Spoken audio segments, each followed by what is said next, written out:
हम लोग भूखे मरते हैं, पसीना आता है। जो मोदी सरकार ने आपके लिए रखा था ना, वो 2 साल के लिए राशन अब तक चल रहा था, वो मिला। मोदी जी की आप शुक्रगुजार हैं? शुक्रगुजार, चलो शुक्रिया, शुक्रगुजार।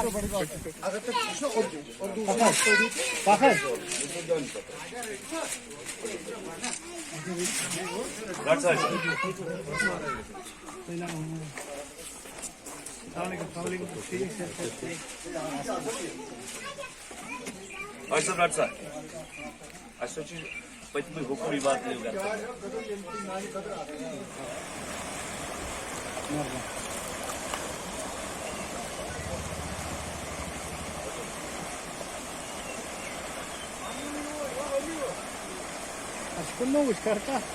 सीधा सीधा पकड़, सीधा बोल फोटो ही नहीं गिराव है कराई थी जनता हमारी यहाँ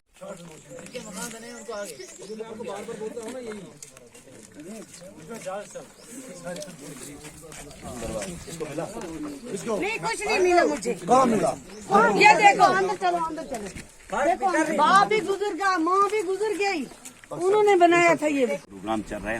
हमारी पार्टी का हुक्म है कि ये जो कापियाँ ये हर घर में जानी चाहिए। लेकिन जो आज मैंने करेवा मालनों की हालत देखी और मुझे खुद रोना आया और यहाँ के लोग भी रो रहे हैं। जब करीबन मैं 50 घरों में गया हूँ, यहाँ की हालत बहुत बुरी है और मुझे मेरे दिमाग में भी हमेशा होता था शायद ही करेवा वाले कहीं नहीं जाते हैं, यहाँ पे हालत ठीक है। लेकिन जो आज मैंने यहाँ रोडों की हालत देखी या मैंने घरों की हालत देखी, मुझे खुद रोना आया। मैं एक अल्लाह ताला से मांगता हूँ दुआ के खुदा करे कि मुझे ऐसा बनाए कि मैं इन करेवा मानलो वालों का काम करूं। और बाकी देखो, सियासत में कुछ लोग कहते हैं हमने वो किया, हमने ये किया, लेकिन मुझे यहाँ कुछ आज नजर नहीं आया। यहाँ के लोग गवाह है, मैंने यहाँ कुछ नहीं देखा। आप यहाँ की रोड देखिए। यहाँ मेरा एक दोस्त है, मेरा मित्र है, मेरा मतलब भाई से भी ज्यादा मेरा एक मीडिया वाला है, हमेशा वो मुझसे सवाल करता था। लेकिन आज जब मैंने हालत उसके रोड की देखी, मुझे उसके बदले रोना आया यहाँ पे। और आपने खुद भी देखा, आप एक कैमरा उस साइड कीजिए, फिर इस रोड की हालत आप देख लीजिए। लेकिन मैं करेवा लोगों के साथ वादा बंद हूँ। मैं मशवरा का रहने वाला हूँ, मैं कहीं दूर का रहने वाला नहीं हूँ। मैं इनका बेटा भी हूँ और भाई भी हूँ और मैं इनके साथ वादा बंद हूँ।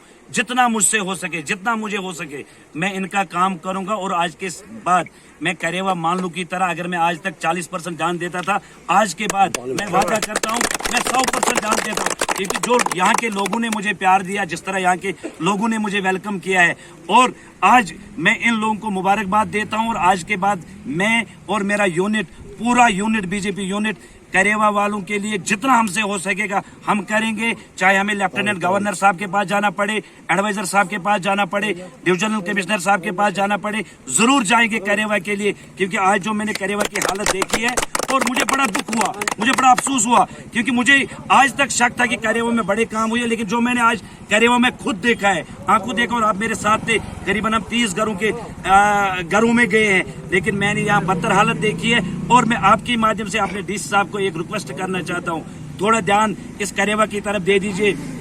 क्योंकि यहाँ पे ये पहाड़ी बरादरी है, कश्मीरियों के पास चलो उधर इधर होता है, लेकिन यहाँ जो मैंने इनके मकान देखे, मुझे खुद रोना है। और मैं डीसी साहब से कहना चाहता हूँ कि एक बार आप यहाँ खुद विजिट कीजिए और यहाँ की हालत देखिए।